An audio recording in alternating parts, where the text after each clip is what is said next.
Boo! Welcome. Oh, Oh, wait. I was going to also do a spook. Welcome to DnDTime Talks, where we discuss Sorry all about that if things it's too Dungeons and loud. Dragons. I'm one of your dungeon monsters, Pete. I'm Jeremy. What's going on? I'm doing okay. As- the Did time I snuck did up I on us scare there. you? Yeah, well, I was scared. I shivered. I'm counting 8 goosebumps on my arm right here. Oh, One oh, for each. eight. Yeah, one for Shit, each that's pretty fright that good. I experienced right there. One for Hi, everybody. one for each fright, huh? Huh. Yeah, each Okay, my unit of white balance fright. is definitely still off. I'm gonna have to try and fix that. Pete, you take it away. Okay, well, the thing that I'm going to talk about is all the lovely people that I see out there. I see Shiva and Frog hanging out. Hello, y'all. It's good to be back.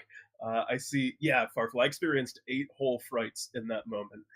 And good evening to you as well.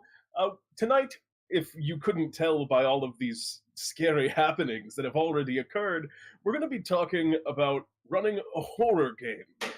Specifically, doing your best to scare your players in a game, and just talking about what, more than just talking about horror, we're going to be talking about what you should do, kind of how to set expectations for your players, and talk about some of the etiquette of running a horror game and things more along those lines. So it should be a Amen. good conversation. Yeah, absolutely. I'm excited to hear what you, Jeremy, and everyone else kind of thinks about the subject. And people are getting. I see V Bunny is already scared. Just yeah, I know. I'm getting a little bit nervous going into this too. But I think if we all believe in ourselves and really stick together, we're gonna make it through these dark and terrifying times. Yeah. Also, hello, Diadems and V Bunny. Welcome to you two as well. But Indeed. yeah, I'm pretty excited tonight's episode. Horror is something that I don't know. I don't do a ton. I've run spooky games before in the past, but I think a spooky game is different than a horror game, This is true. kind of. You see, that's one of the things we're going to be talking about, right? Is expectations, tempering expectations as well. One of the things that, I don't know. Well, we'll get into this when we get started, but yeah, it's really interesting. I mean, obviously, there's a time of year for horror, Mhm. so I kind of important one to talk about. Yeah, and again, as Jordan was saying, and I'm definitely on the same page. This isn't something that we are super experienced with. So please, if you have thoughts on how to kind of run in the genre or the field effectively, let us know in chat so we can talk about those as well. Because we also do these to learn. A lot of these times, these kind of talks are very helpful for me and Jeremy because they're related to something that we want to do. Which, as we're moving into our finale, we got to up our horror game on D&D time. So without further ado, Jeremy, do you want to start diving Yeah, into the let's topic? let's jump right in. So, horror. When I say horror, what do you think? That was a Um, rhetorical question because you can't answer, or you can, but in the chat, and it'll take too long for me to read it. No one's answered in that time. I thought I'd bought enough. I Uh, thought you were talking to so me. no, I was talking to the ever present everyone, the Twitch chat. Basically, when you think of what is horror, especially in the context of a tabletop role playing game, or I mean, it could really be any role playing game. Besides like a live action role playing game, I think there's difference when you're LARPing versus the point. When you talk about what the hell horror is, there's a very base definition, but that branches into a lot of different subcategories. So obviously, a horror game, you can kind of broadly scope anything, any kind of game that's intended to frighten, unnerve, or maybe creep out your players, right? To scare them. Um, and of course, that leads to like a whole ton of there are a ton of subgenres all throughout popular media. Things like thrillers, slashers, psychological horror, and kind of figuring out which direction you want to focus more on, and getting a little bit of a balance between those different ideas and different concepts is what I think will really make a successful horror game. Also, knowing your players is a kind of important key facet to that. For Um, sure. no one horror game is going to be perfect for everyone. Agreed. You kind of have to. tailor either your group to the game that you want to play, or Yep. tailor your game to what the group that you have is. And so, before we get into kind of some of the nitty gritty about how to actually create horror and to build tension in a game, let's talk about what's probably the most important thing that we're going to talk about in this talk. Not probably, in my opinion, the most important thing, and that is Absolutely. setting limitations for your horror game. Um, we've talked about this before in various topics. That is in terms of player etiquette, and this comes up a lot more drastically, and it's a lot more significant in horror games because those are the kind of games you're going to be pushing boundaries in terms of what makes people comfortable, because you're playing a game where you're actively trying to put people on their back feet to make them feel uncomfortable and put them in tense situations. So it's really important that you talk with your players about what they are comfortable with and what they're, what is off and on the table for them. Because I promise you that everyone's going to have their own everyone's going to have their kind of own expectations and limits. And even I think a lot of people, there's an instinct as a player, because you don't want to kind of be a downer, to say something like, oh, if a DM asks you, what are your limits, what aren't you comfortable with, you're going to a lot of people, I think, are just instinctively going to instinct to, oh, nothing, I'm fine with, whatever, anything that you do is fine. And that's probably not Yeah. actually That's true. the worst thing you could say. Yeah. As a um, DM, if you ask your players in like a serious context for like what are and aren't your limits, and they tell you, oh, everything, no, not everything's good, either two things have happened. One, that is not the kind of player you want to be playing with here, because it means A, they're not going to be scared by anything. So, all right. But two, maybe they don't understand, right? And maybe you need to provide some context. You can say, like, oh, how about like stillborn children? Is that a thing that freaks you out or has like a deep personal connection to you? Because maybe there's like a wraith in your story that has to do with that. And that could be a very personal subject to a lot of people. Absolutely. And there are a lot of That made me topics a little like bit that. uncomfortable the minute you said it. I was like, Yeah. yeah, I don't think I would want that in a game that I was playing. Yeah, and so as a DM, it's your responsibility to take those like very, you know, deep psychological concepts if you're planning on using them. And if don't provide necessarily the precise example you want to incorporate, but give a good idea for players so that they understand the kinds of ideas you might incorporate and that they understand what they're buying into. Yeah, You know, for one of the sure. things that people are scared of most is fear of the unknown. And as a DM, you want to surprise them, but You don't there are just certain things you can't do that with. mm. That just And aren't okay. there's a lot of different ways that you can, as a DM, if you're worried about kind of spoiling things by setting these limitations, it's more important to set the limitations, and there are ways you can kind of hedge things by just throw out a lot of stuff so that they don't Yep. know what they're actually going to be up against, and you can kind of mask what your actual plan is in the fog and the haze of all the different things that you've kind of asked them about. And this same thing applies as a player building a character. Yep. If you're building a character that's going to, because I think the character concepts tend to get a little bit more horrifying too if everyone's going in on the assumption that you're playing a horror game. A lot of players Hmm. build characters that are afflicted with various madnesses and that behave um, in very kind of abnormal ways. A lot of players will play characters that are very confrontational, and in party conflict might be something that somebody at the table is not going to be okay with. And if you're playing a character that's kind of something that is inevitably going to come up with that character, well, you just need to discuss these things and make sure everyone's on the same page and clear about the kind of game that you want to play. Yeah, and we've touched over setting limitations just a little bit here with a kind of a light dusting. We're going to come back to this over and over throughout the discussion because this is such an important part of running a good horror game. No horror one shot is good for everyone. So Indeed. making sure that you can tailor it to your players to make sure that yes, they're creeped out and yes, you didn't like seriously bother them. That's an important limit to know. Yeah, Um, absolutely. And uh, there's another you're thing. was gonna say, well, your uses of the word kind of one shot is Oh, I'm interesting because sorry. when I think Yeah. well, when I think horror, I also do think kind of one shot because a lot of the times there's much higher stakes in horror games. You kind of I personally I expect to go into most horror games and I'm ready to kind of die at any moment, and I think for that reason horror one shots tend to work a little bit better. Mm. Yeah, and I guess that's something we're going to be talking about, right? Yeah, for Horror sure. one shots versus horror settings and campaign. Um, and those are kind of um, important distinctive, and they play in very different ways. Um, like Pete was just saying, in a horror kind of one shot, character death can be a very driving um, factor. Whereas maybe in a longer term setting, um, the ambiance and atmosphere of the world and other NPCs in the world might matter more. I know Crowley Farfel13 saying in chat that Curse of Strahd gives a lot of great suggestions um, that he hasn't been following lately. It's fine, Farfel.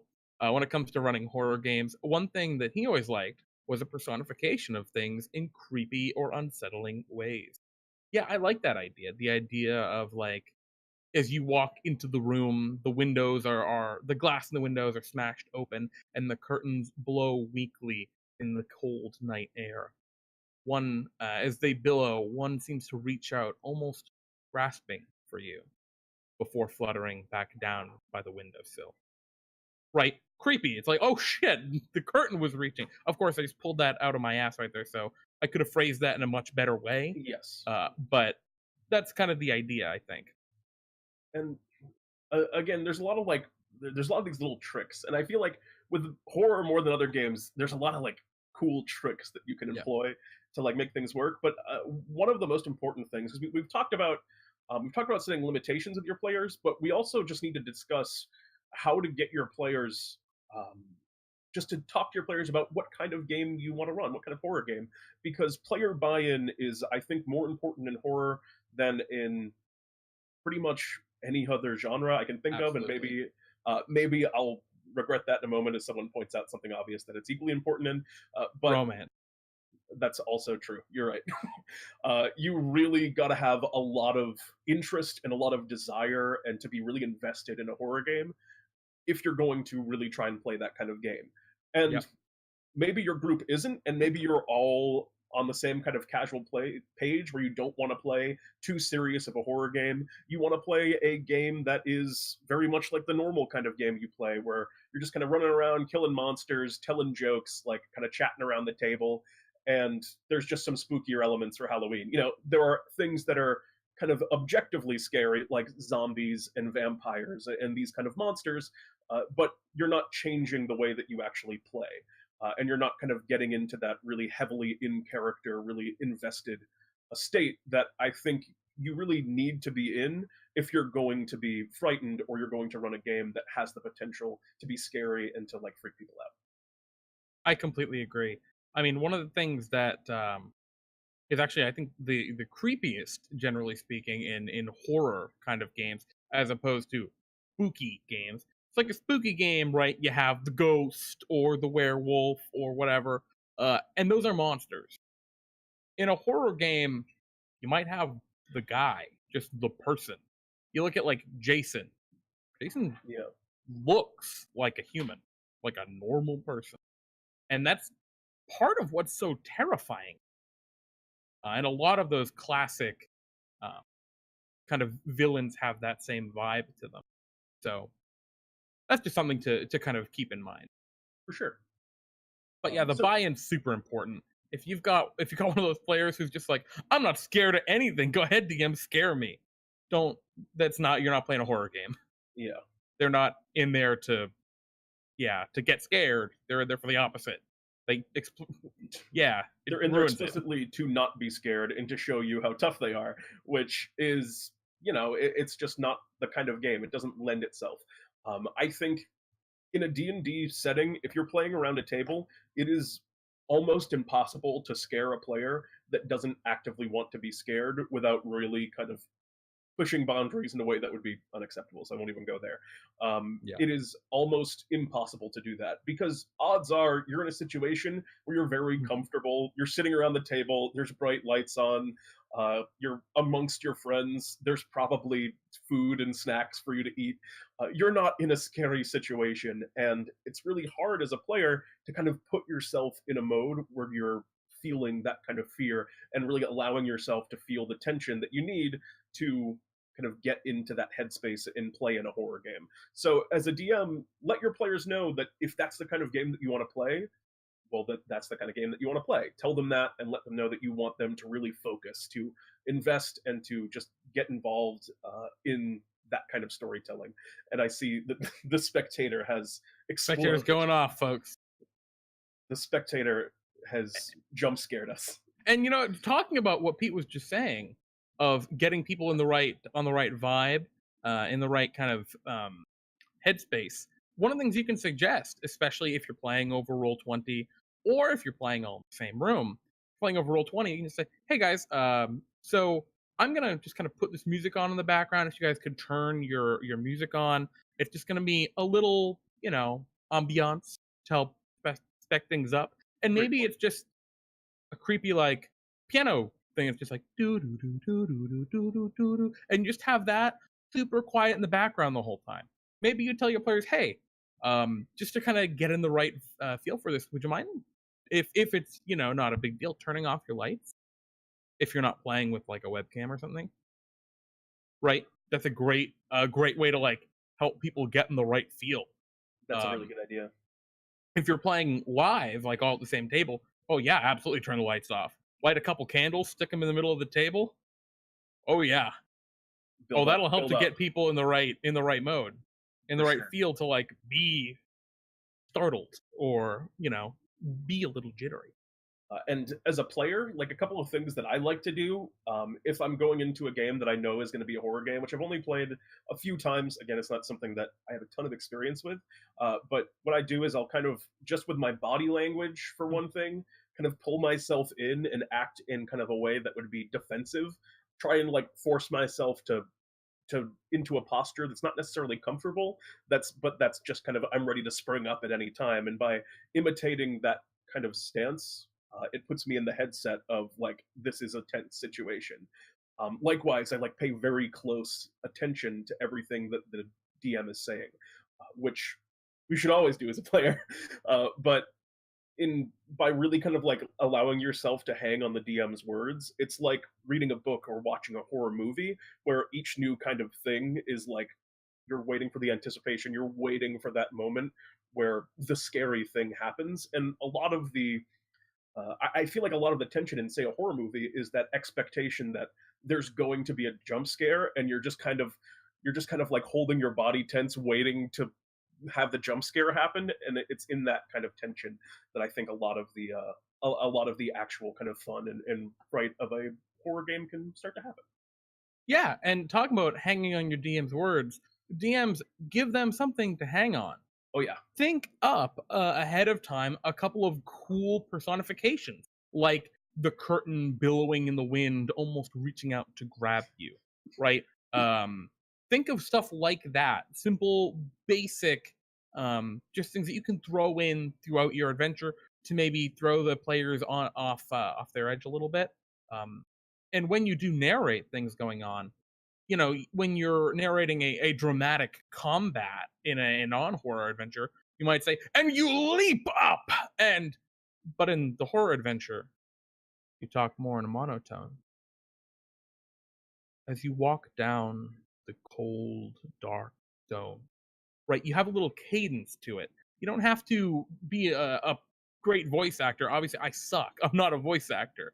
And, if you turn off all the lights and you really get in and you just start to talk, it can really help to put people in the right headspace. It gives them something to want to listen to and absolutely. keeps things fresh. Yeah, the pacing and volume of your Yeah. voice is really important. As an additional example, I want to just do this. Like, listen to this sentence because I wrote this one down in advance for this, and I'm going to read it in two ways. The first is going to be me trying to make it sound a little bit spooky. As you enter into the chamber, you feel a drop of liquid fall on your head. As you look up, you see a crimson red stain on the ceiling. His blood slowly seeps through the floor of the room above. Another way you could say that is, as you enter the chamber, you feel a drop of liquid fall on your head. As you look up, you see a crimson red stain on the ceiling as blood slowly seeps through the floor of the room above. That's not scary if you don't really lean into it and let yourself kind of be in that kind of space. And I think in some ways there's a little bit of like, it requires some showmanship on the part of the DM to really kind of lean into that. But I think it's something that pretty much everyone can do. It's just about really committing. Well, yeah, and it's about thinking about it too. Hmm. Another great thing. So Pete mentioned this drop of blood coming from the ceiling, this dripping, and if they're say entering a haunted house and that's you decide that's on the second floor, you can just describe how they hear a faint dripping, constant, rhythmic, like a faint and weakened heart. Right? You get some of that simile in there with the like and heartbeat things that you know get people, that get set people on edge a little bit, and it makes them think, "What is this dripping?" And let's be real, everyone in the room is thinking it's blood. There's blood. It's going to be blood. This is a horror game. It's blood. Yeah. But until they see it, what is it? And it's blood. The answer is blood. It's blood. Yeah. Oh, yeah. It's But blood. but not. It's not just not knowing. Not seeing is important too. If you look at any kind of big horror killer kind of deal, I'm trying to think of one. Amnesia: The Dark Descent, for example. Yeah, that's a great one. When do you see the killer? When you die. That's it. You don't see the killer otherwise. Or the Slender Man stuff. It's all the same. By the time you see what it is, it's too late. They know there's a fucking killer here that's killing things. You know there's a monster. You might see signs of it. You might hear it. You might see things it's killed. But you don't see it. Not until it's too late. And that's a great way to build tension. Great. Also, that repetition that I just did, repetition's good. And if you'll notice when Jeremy was doing Dramatic. that, he was speaking in that very kind of low volume. I promise you, your players will pay attention to you more if you're speaking Absolutely. in that low tone of voice. When they have to like strain to listen to you, that will cut off conversation more than you telling them to stop talking will by a hundred, uh, by a hundredfold.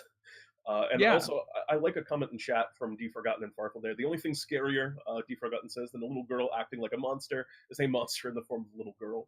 And then Farfel says, I think the girl acting like a monster is scarier. At least with a monster, there ends up being a rational explanation. You can just kill it without any moral qualms. Uh, and that's kind of a lot of the point that we were making originally, which is that the same things are not scary for the same people. And kind of what's going to get people into that horror headspace is different for everyone. If you're using a lot of description, for example, because what Jeremy was doing before also, he was evoking a lot of these sentences, or these, I'm sorry, I said sentences, but I meant to say senses, when he's describing that dripping water and being like a heartbeat. You probably all heard, and you thought of that. Very rhythmic. Yeah, you heard that sound in your head, and that can be scary for some people, but for other people, describing that copper kind of irony smell, the smell of blood, and people will instantly connect it that way. But that might be the thing that gets someone else.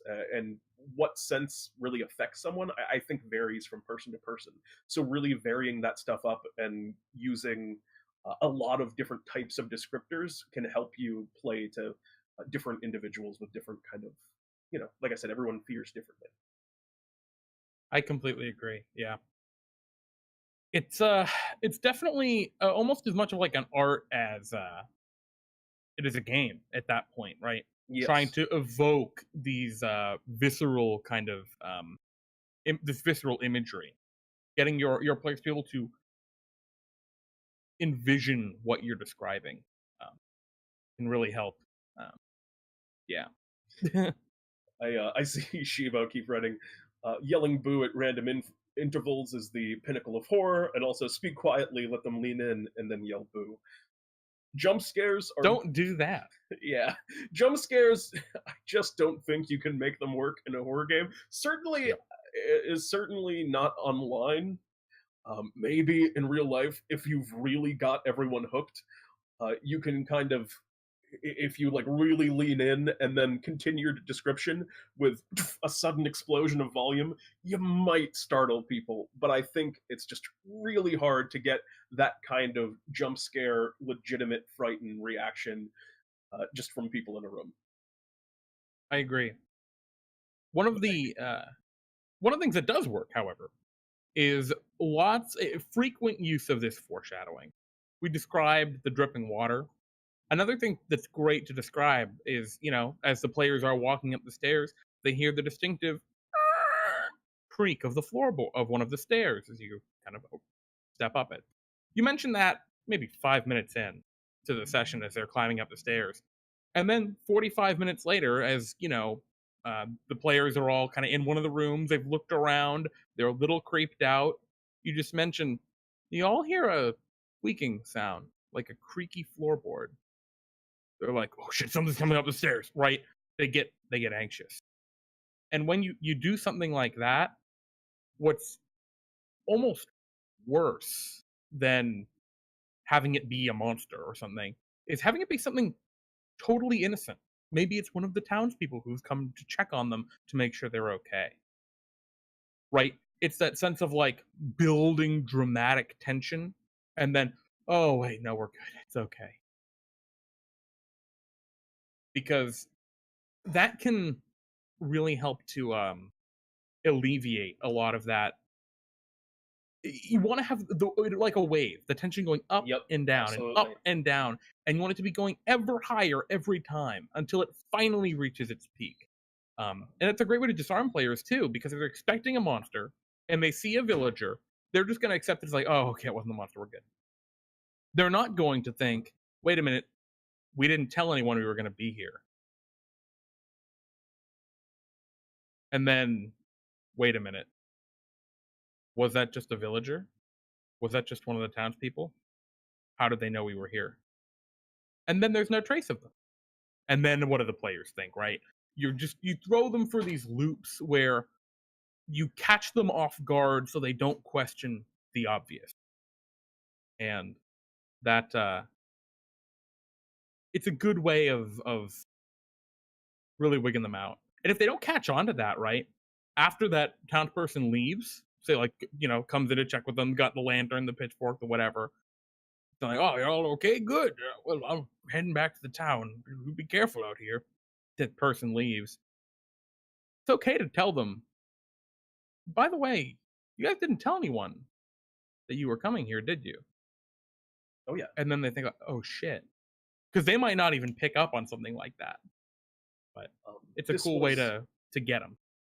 um, this is a trick that this is a trick that's not my own. This is a thing that I saw Ivan Van Norman, who's a very good horror DM, do at one point that I absolutely fell in love with, Yep. where he had kind of four people around a table, um, and they were just kind of walking through the woods, and he says at one point, all right, so as the five of you are walking down the path, you look around and you see over in the distance a kind of a small hut and tree. It looks like it's been there for a while. It's a very casual statement. And then one of the players goes, there's only four of us.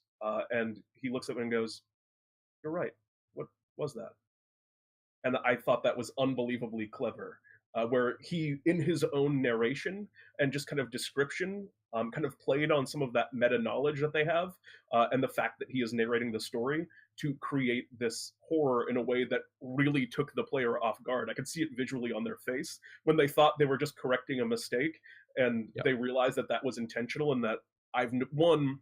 It's very satisfying for the player who noticed that and now has kind of um, learn something unsettling. It's also that was, I think, a legitimate fear moment for the people at the table where they're like I think I saw one of them actually look around at the people where they're standing to see if there was anyone there, just kind of instinctively, and you could tell how immersed they were because of that little trick. And it's just about kind of changing these expectations around. And that's one of the big ones, is playing around with your players' expectations. And I think having the narrator be to some degree unreliable, or the narrator being an aspect of that, can be a Yep. really great way to mess around with expectations.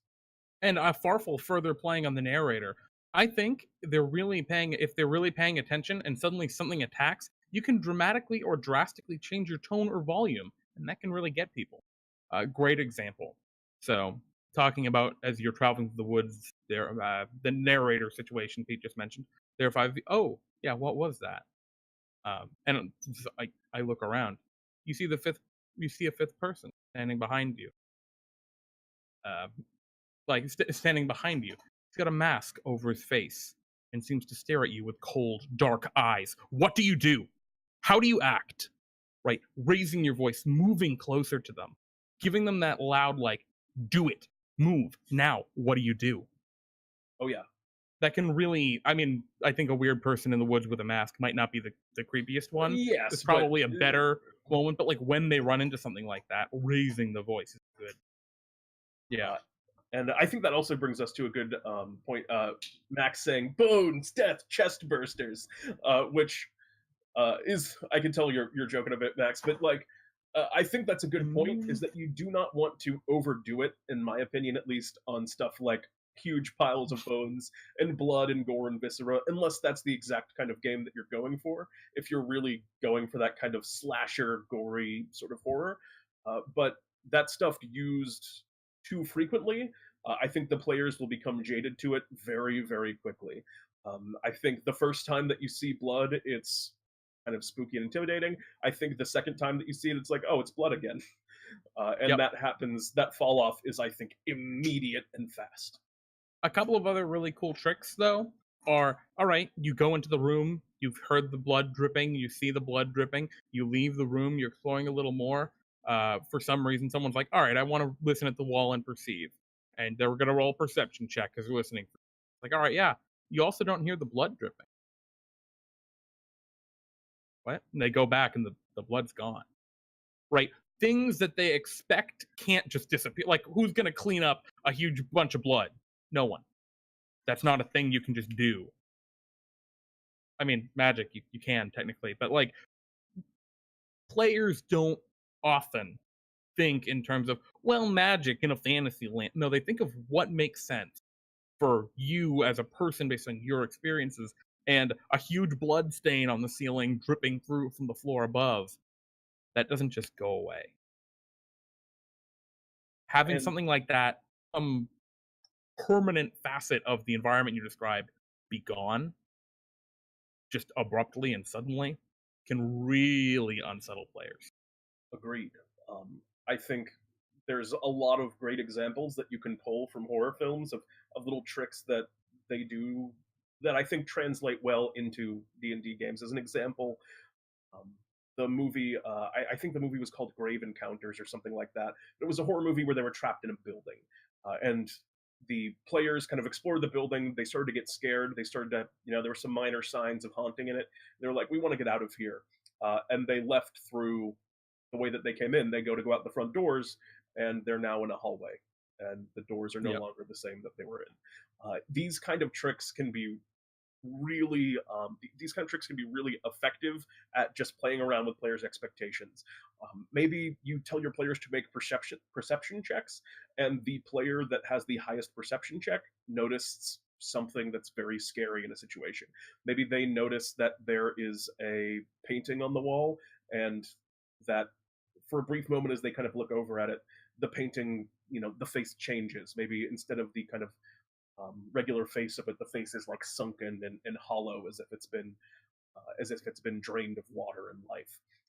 And when the other players go to look at it, they don't see it, but the player still does. And now you're creating these kind of interplayer, inter-party conflicts where Mm. players have different pieces of information, and players are reacting to their environment differently. So there starts to be this kind of, well, can we trust the roll? This person rolled higher, but can we trust that?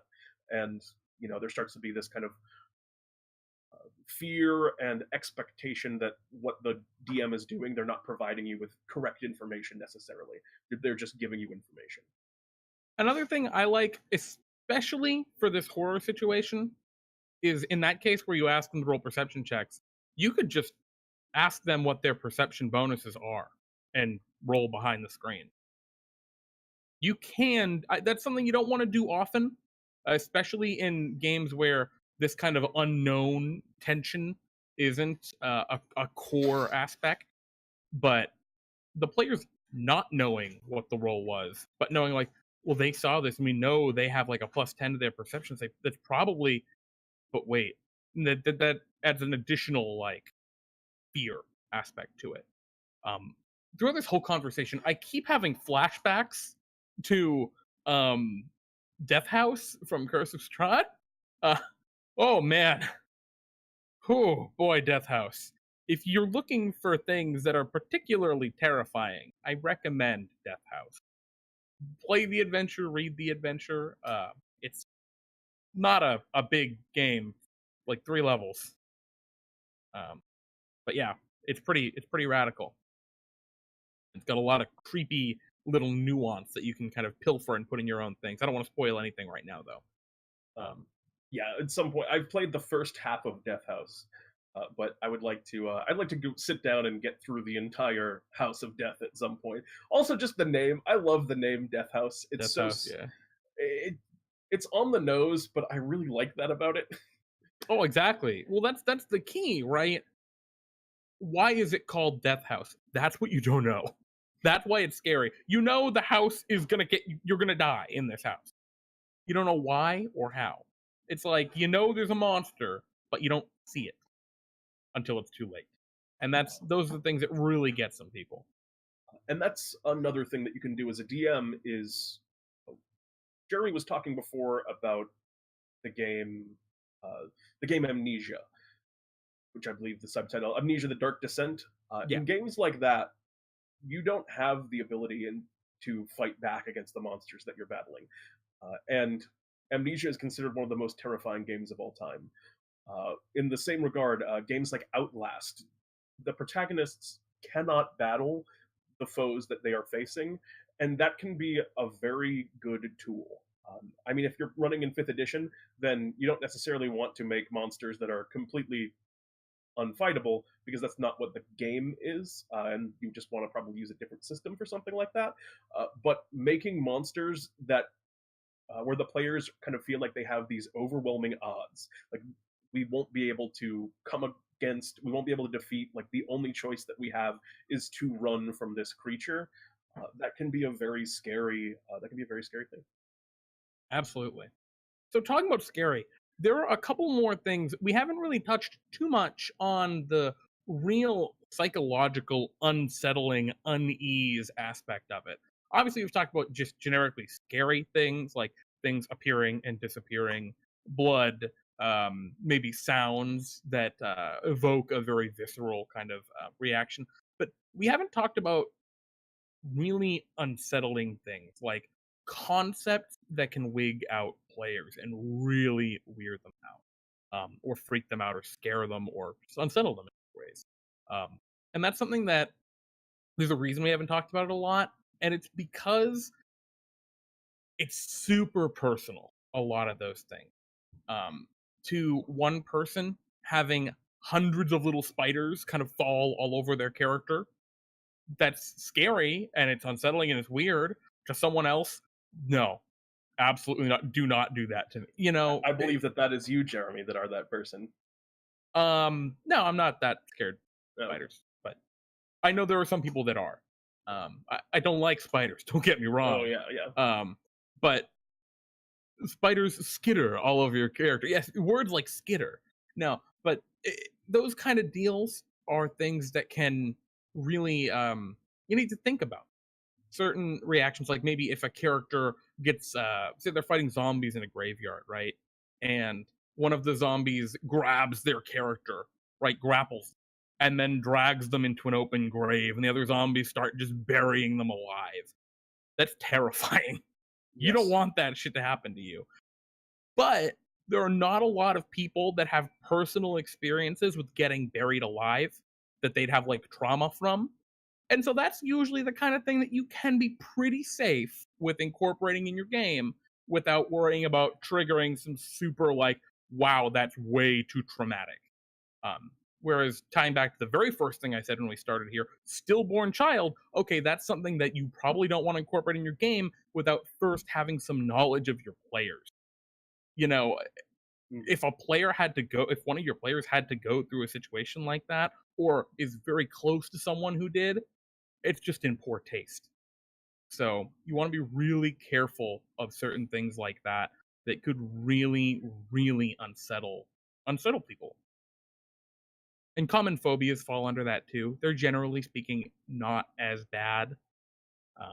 But Yeah. yeah, what do you feel about that kind of stuff, Pete? I was gonna say, I like what Farfel was saying, where language detail and foreshadowing all fuck with you. Also, hey, Plunder, and the Hello. unknown. The unknown is ultimately what people are the scared of the most, Absolutely. and that is really, I think that's where you want to live if you're running your average horror game, is in the unknown, because once a player, I don't think in a horror game, even once it's resolved and whatever conflict that the players are getting into is over with, and I think that most horror games are going to follow kind of a fairly simple progression in which, they're going to investigate something, or they're going to do something. Maybe there's a couple of rumors about it being haunted, or there being some scary phenomena happening there. um, it slowly builds up over time, and then there's a kind of climactic moment where they either choose to battle whatever the threat is or run away from the threat, and then in the climax they do those two things and survive or not.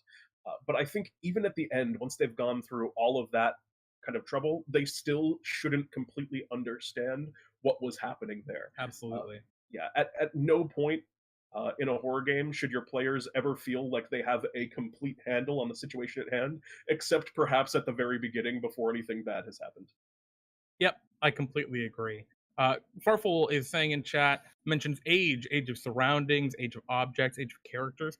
I love playing around with stuff like that. Time is a big one, especially when there's no kind of obvious um, thing going on. So, forest in the middle, or not cabin, let's say haunted mansion in the middle of the forest, right? Players go like, oh yeah, it's an old abandoned mansion. Let's go search it out. It'll not be a big deal. They go in, they start investigating, maybe a couple creepy things, but they come up to like nothing. All right, let's leave. They go to leave, and oh wow, it's dark out now. When did we get here? Oh, you got here 8 a.m. How long have we been in there? About an hour. Oh, all right, let's get back to town. They start going through the town. They start going through the forest, and up ahead, you see a mansion in the clearing. Oh yeah, Oh oh yeah, shit! that's a good one.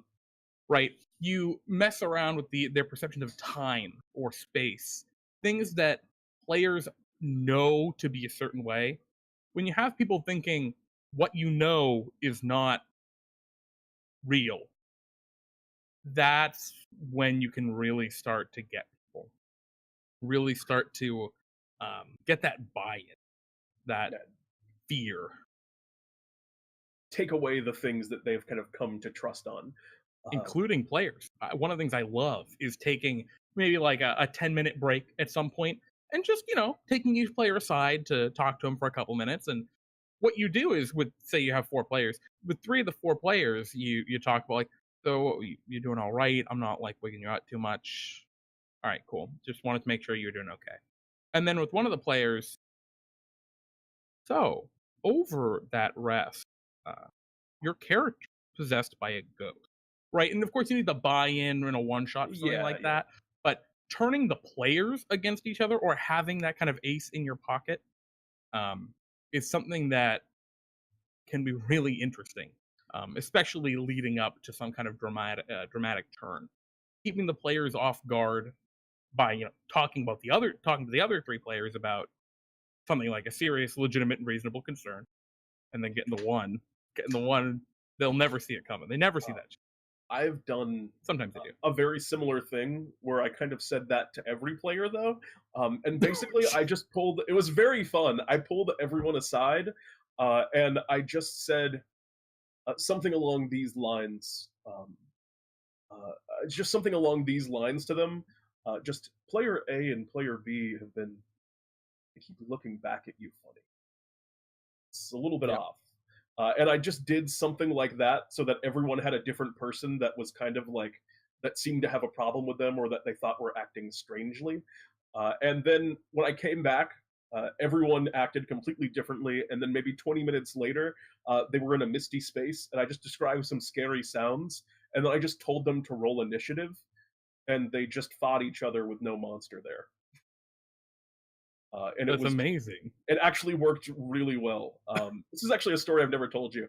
This and the idea of that place, the location, was that the mists in that location just started to give odd thoughts to people and really affect the way they thought. But yeah, they just battled themselves because of these little comments that I told them off the screen, and it was very tense and it was very dramatic. And by definitely feeding players unique information, you can really create those things. Jeremy, you've done this a similar thing, I think, with secret goals, which I don't know if it Oh yeah. necessarily is uh, Well, that's something I love to do with exclusive to horror, but that's all one. I mean, not all one shots, but something that's great to do in one shot adventures, um, where you don't have as much of an obvious kind of end goal. Um, yeah, secret goals are great. Secret goals, that's a whole nother topic. fair enough, But fair enough. But having those kind of things and having different things that unique player information can be a really effective way to create tension because some people will act in ways that the other players don't understand because they know things that the other players don't. I think someone mentioned in chat earlier the idea of having things that only certain characters can see. That can work really well, and mhm. passing notes to characters with that sort of information. Um, all of this can be really effective at creating that. Uh, uh, Sparkle says, "Thanks, paranoia." Yeah, paranoia can be is a great game that creates the kind of tension and that mistrust. One of the things that I kind of like is kind of giving a the idea that there's a puzzle to solve, right? That there's some sort of solution to what's going on. Um, and I like having those kind of things because players that'll just keep people biting at the chain, right? When you're running, especially in an enclosed horror game like we've talked about this haunted mansion a whole bunch. Your option can be like the goal is to escape. It could be to figure out what happened to blank. Blank could be a person, could be the mansion, could be a thing, who knows. Having that kind of goal and having what appears to be puzzle pieces or a breadcrumb trail throughout the place to find that goal. One of the best things to do, what I love, right, is to immediately describe something that is just, oh no, that's not where I want to go. So like they enter into the house, the first thing they see is a staircase going up and a door that's ajar. They open that door and you describe just a dark room below them. There's a set of wooden stairs going down that have collapsed about 30 feet downward. The light sheds through the door down. However, you can see no further, and your dark vision does not pierce it. Yeah, I was just about to say, Right? let And the so dark all vision. they see is that's a one-way trip. Going down those stairs, it's like a 20-foot drop down to the basement. Oh hell no. The stairs are all broken down. I'm going down there last. And they're following all of the clues and all of the clues. That moment where it's like, fuck guys, we gotta go down the basement. That moment of dread, of terror. That's great. Because they have that foreboding that they're building the entire time over. I don't want to do it. I don't want to do it. I don't want to do it. And almost even better is if it doesn't lead them there. And then they want to know. Right now it's their curiosity that's driving them. Where it's like, yeah, you can just leave. What do you mean I can just leave? Yeah. You found the thing you came here for and the door appears to be open. You see the forest out beyond the door. We didn't have to go down the stairs to the basement. Yeah, it looks like you didn't, right? And that's how you leave it. You leave it on that question. And the more Absolutely. you can get players questioning themselves, their own actions, their own piecing together of the puzzle, the better. Agreed. I think that's a cool tool, and naturally, if they make the decision, and I guess it depends on the nature of the game. If this is more of a long form campaign, Mhm. then I think it's okay to just leave them on that kind of situation where, yeah, there's just something you didn't explore in this place. Because Yeah. me as a player, that would tear me apart to Oh not yeah. completely clear the dungeon, to not see everything that it had to offer because, well, I just want to know. I just want to know what's down there. And if it's more of a one shot situation, you can tell them that and tell them they can leave. And when they leave, well, maybe they can't actually leave, and No. maybe maybe they just put them into a situation where, yeah, it seems like everyone's okay, but maybe like Jeremy had described before, they walk down the forest path and they come back to the mansion, or Yeah. something Right. along those lines. You can always trap them around, but to give them that choice and to let them make the choice to go into the scariest part of the house on their own, that's some horror movie stuff right there. That is the stuff of horror movies. So talking more about the grand campaign, kind of, or not a grand campaign, but like a longer form, not a one shot, basically, Yes. longer form horror style um, games and adventures. I see Mr. Plundo in chat saying, make trusted allies of the players the big bad evil guy in the campaign.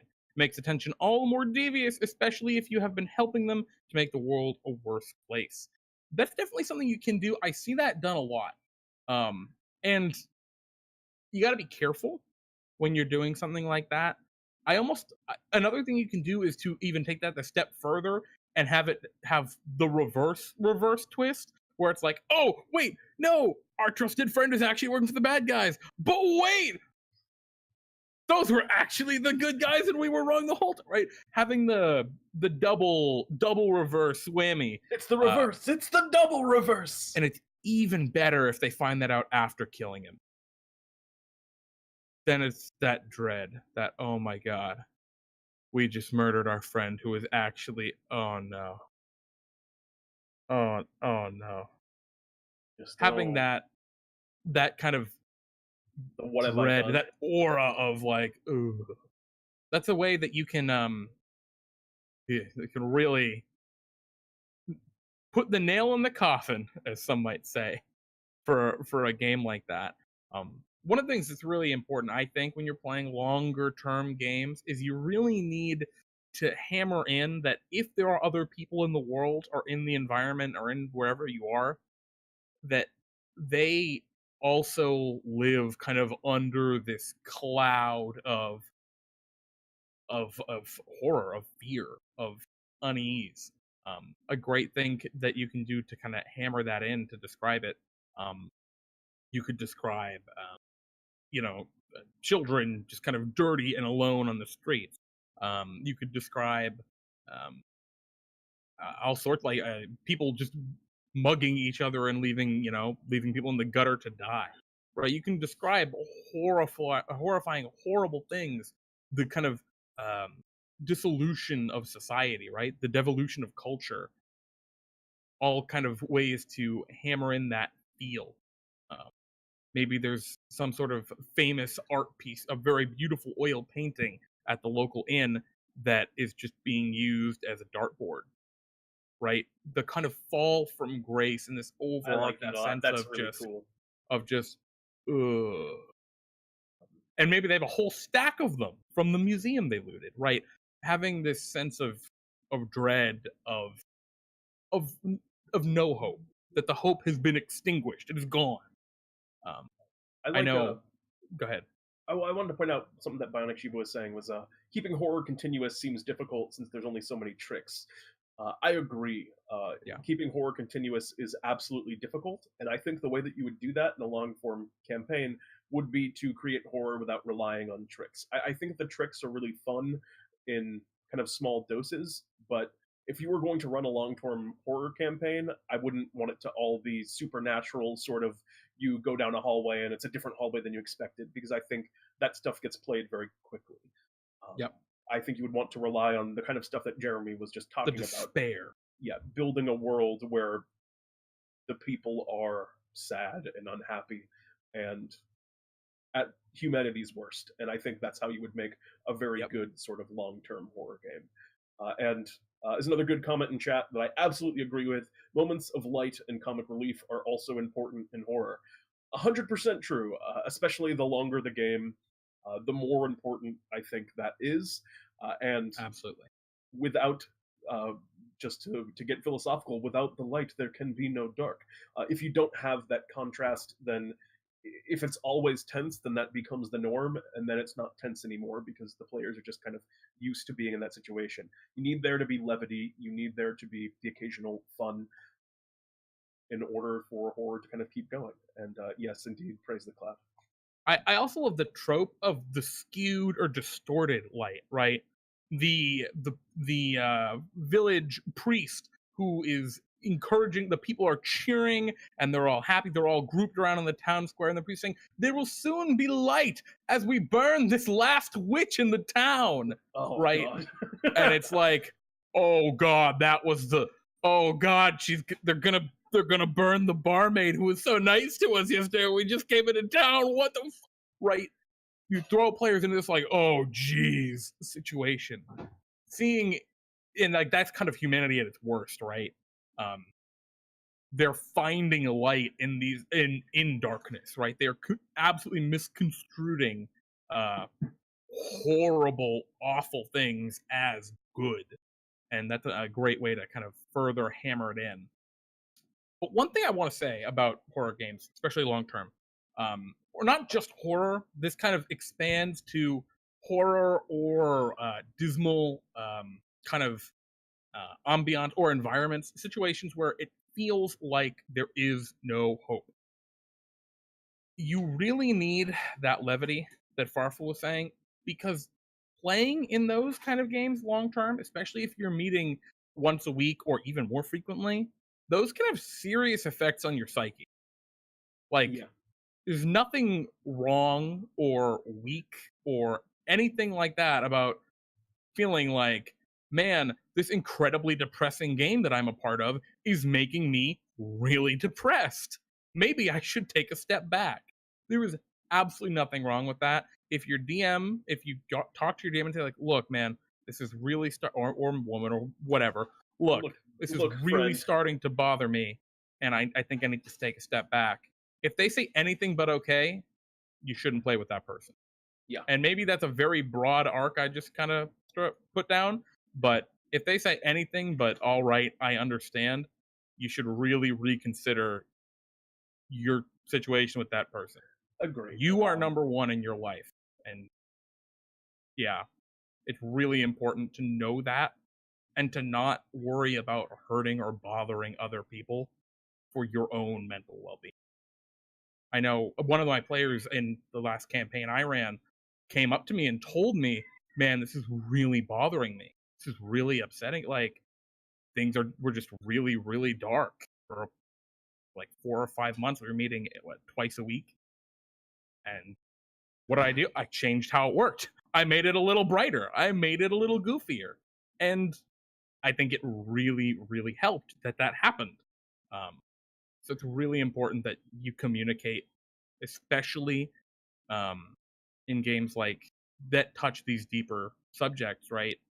That you communicate what your limits are, what your boundaries are, and if those evolve and change, especially over a long term thing, there's nothing wrong with coming forward with that. The only thing that's wrong is not coming forward with that. Really, Yeah. that's the wrong thing. And at the end of the day, we've talked a lot about kind of, I think in a lot of ways, what we've been saying has been a little bit like this is a really kind of contentious and kind of almost a dangerous game to play in terms of the way that all of these different things that can go wrong and the limitations that can be crossed. But at the end of the day, this can be a really fun way and a really like interesting and unique way to play a role playing game. And I would even go as far as to say I recommend giving it a shot at some point because, like I said, it requires a lot different and a lot greater kind of investment. It can be a lot of fun if you do all the right things. If you set the boundaries and everyone's on the same page, it can be a really fun way to play the game. And I would recommend trying it sometime.